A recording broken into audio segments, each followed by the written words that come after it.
In this video, I'd like to talk about this legendary weapon that I happened to come across, and it turns out it's a pretty good gun. The liquid cooling pistol. When I found this gun, it quickly became one of my favorite guns in the game. I don't like to normally use the guns that overheat, but this one's a little bit different. Now, the red text says, works great until it doesn't. Now, that could be a poke at PC and their liquid cooling, but I'm pretty sure it has something to do with how the gun functions. Meaning, as long as you hit your critical shots, this gun will never heat up.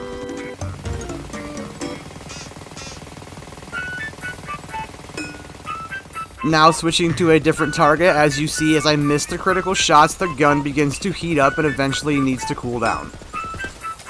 If your character's built for crit damage, or even high cryo damage, or even just status damage, I highly recommend you get your hands on this gun. Now that we talked about the gun and gave it this slight little showcase, time for us to get into where you can farm it at. Whether you fast travel there from Brighthoof or head out on foot from the overworld, Crackmass Cove is where you need to end up being. If you haven't already explored the area, it's going to take a little bit of time to get there, but if you have, then that's good. The fast travel point that you're looking for and need is called Scallywag Landing. Once you have it unlocked, it will be the closest point to the obelisk that we need to farm for this weapon. Once you fast travel to Scallywag Landing, go ahead and follow the path that I'm showing you on the screen right now. It requires a little bit of running, but it doesn't take too long.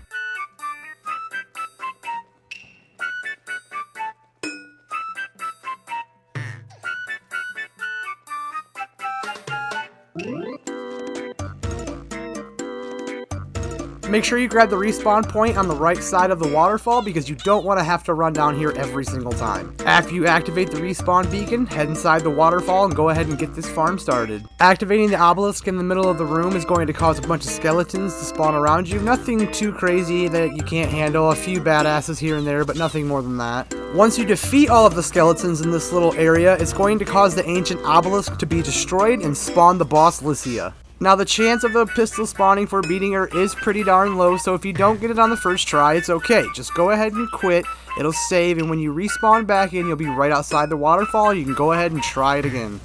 Now, with how low the drop rate is for this pistol, I do recommend bringing in something that's going to boost your loot luck.